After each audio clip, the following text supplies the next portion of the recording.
ጤና ይስጥልኝ ክቡራንና ክቡራት የዩቲዩብ ቻናሌ ቤተሰቦች፣ ከቻናሌ የሰዓቱን አጫጭር መረጃ ይዤ ቀርቤያለሁ። እስከ ፍጻሜው አብራችሁን ቆዩ። ሀገር አቀፍ፣ አህጉር አቀፍና ዓለም አቀፍ አንኳር ዜናዎች ውስጥ ክቡራን አድማጮች መረጃ አሰናድተናል። በዚህ ሰዓት የመረጃ ጊዜ ከምታደምጠው የመረጃዎች መካከል የተወደዳችሁ የቻናሌ ቤተሰቦች እነሆ ዘገባዎችን ከዚህ እንደሚከተለው ወደ እናንተ የምናደርስ ይሆናል። አድማጭ ተመልካቾቻችን ይመጥናሉ ያልናቸው መረጃዎች ዋና ዋና ነጥቦችን በቅድሚያ ዜናዎቻችን ሰምታችሁ ላይክ፣ ሰብስክራይብ፣ ሼር ያድርጉ። እስከዛሬ ላይክ፣ ሰብስክራይብ ላደረጋችሁ እንዲሁም ለምታደርጉ አድማጭ ተመልካቾች ልባዊ ምስጋና ይድረሳችሁ።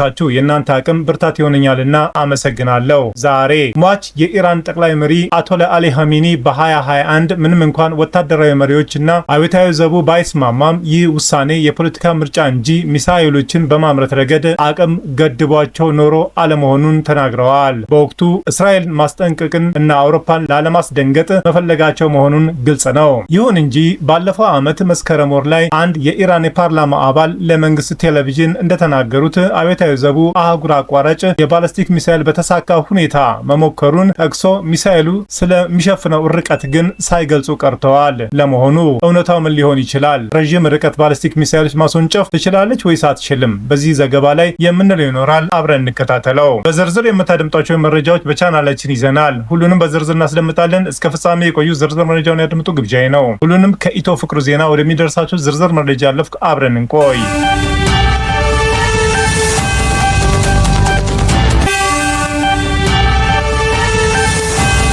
በርሊን፣ ፓሪስ እና ለንደን ጨምሮ አውሮፓ ዋና ዋና ከተሞች በቴህራን ሚሳኤሎች ኢላማ ሊሆኑ ይችላሉን? ኢራን በህንድ ውቅያኖስ ዲያጎ ጋርሲያ ደሴት ላይ ወደሚገኘው የዩናይትድ ኪንግደም ዩኬ እና አሜሪካን የጋራ ወታደራዊ ሰፈር ላይ የረዥም ርቀት ባለስቲክ ሚሳኤሎች ማስወንጨፏ በመካከለኛው ምስራቅ ያለውን ግጭት እየተባባሰ መምጣቱን ያሳያል። በእርግጥ ሚሳኤሎቹ ወደ ታቀደላቸው ኢላማ ሳይደርሱ ቀርተዋል። ነገር ግን እስራኤል የመከላከያ ሰራዊት ጦርነቱ ከተጀመረ ወዲህ እንዲህ አይነቱ ረዥም ርቀት ሚሳኤል ጥቅም ላይ ሲውል ይህ የመጀመሪያው እንደሆነም ተናግረዋል። ቴሄራን እስካሁን ድረስ ሚሳኤሎችን መተኮሷን በይፋ አላረጋገጠችም።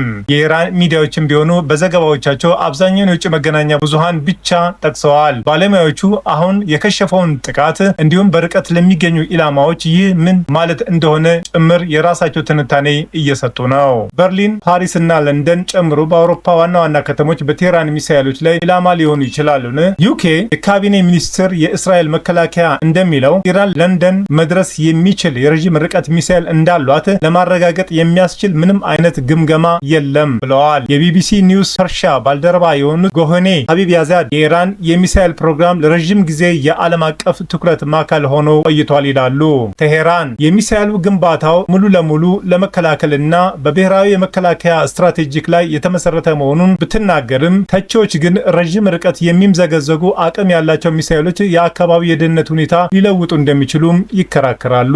እስራኤልና አሜሪካ በጋራ ኢራን ላይ ጥቃት ሲከፍቱ በቴህራን የኒውክሌር መርሃ ግብር ላይ ያሉ ስጋቶችን ለመፍታት ድርድር እየተደረገ ነበር። የዲያጎ ጋርሲያ አካል የሆነችዋ የቻግስ ደሴቶች ከኢራን በግምት 3800 ኪሎ ሜትር ርቀት ላይ ይገኛሉ።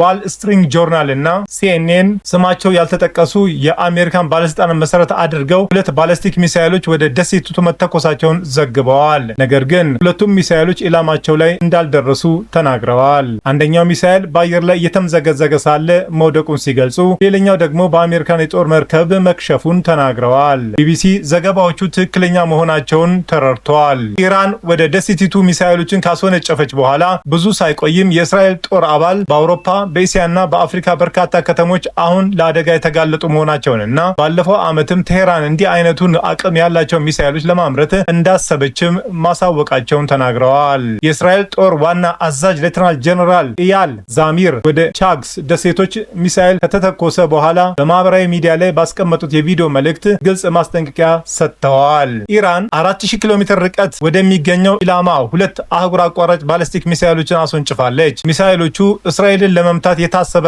አልነበረም ብለዋል። ሚሳኤሎቹ የሚሸፍኑት ርቀት እስከ አውሮፓ ዋና ከተሞች ይደርሳል። በርሊን፣ ፓሪስ እና ሮም ሁሉም በቀጥታ ለአደጋ የተጋለጡ ናቸው። የቀድሞ የዩኬ ጥምር ጦር አዛዥ ጀነራል ሰር ሪቻርድ ባሮንን ጨምሮ ሌሎች የመከላከያ ባለሙያዎች ይህ ሁሉ የኢራንን የሚሳኤል ክምችትና ተደራሽነት እንደገና መገምገም እንዳስገደዳቸው ለቢቢሲ ተናግረዋል። ቀደም ሲል የኢራን ሚሳኤሎች 2000 ኪሎ ሜትር ርቀት መወንጨፍ እንደሚችሉ እናስብ ነበር። ዲያጎ ጋርሲያ ደግሞ 3800 ኪሎ ሜትር ርቀት ላይ ትገኛለች። በርካታ የዓለም ዋና ከተሞች ከኢራን በምን ያህል ርቀት እንደሚገኙ የሚያሳይ ካርታ።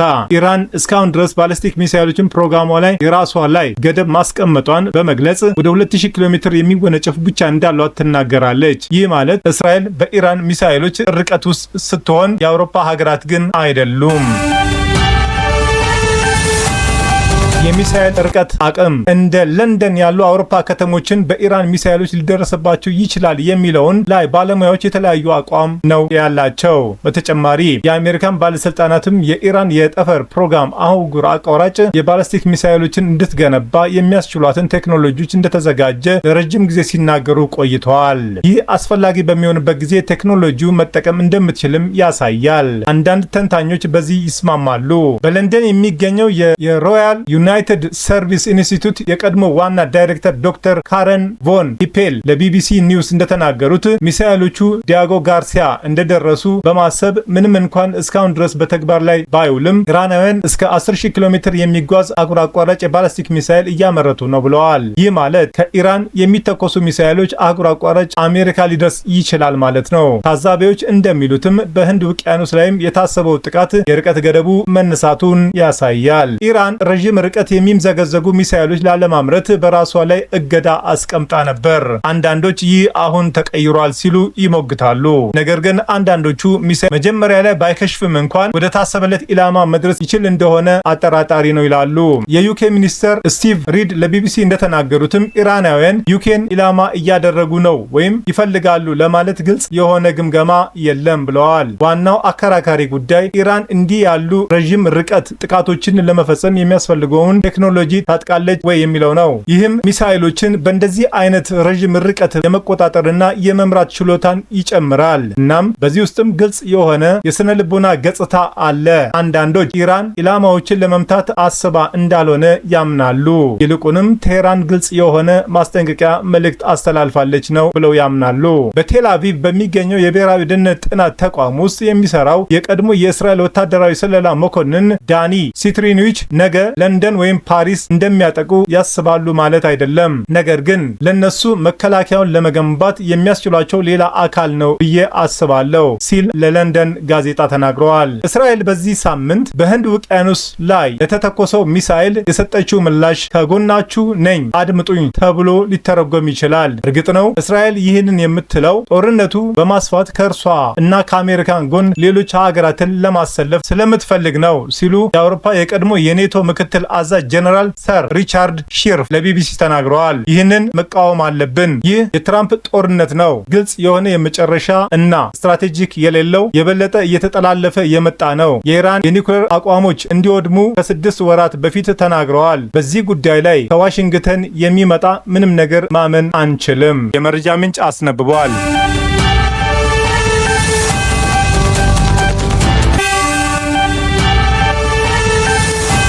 ቻናሌን ስትከታተሉ ስለቆያችሁ ታላቅ አክብሮት አለን። ውድ የቻናሌ ተከታታይ ቤተሰቦች በመላው ዓለምና በአገር ቤት ላላችሁ ሁሉ በየዕለቱ ስኬት እንዲገጥማችሁ እንመኛለን። ዜናዎቻችን ሰምታችሁ ላይክ፣ ሰብስክራይብ፣ ሼር ማድረጉ እንዳይዘነጋ እንዲሁም ድጋፋችሁ አይለየን። በሌላ መረጃ ተመልሰን እስክንገናኝ በያለንበት ቦታ ሰላምና ጤና ይብዛልን።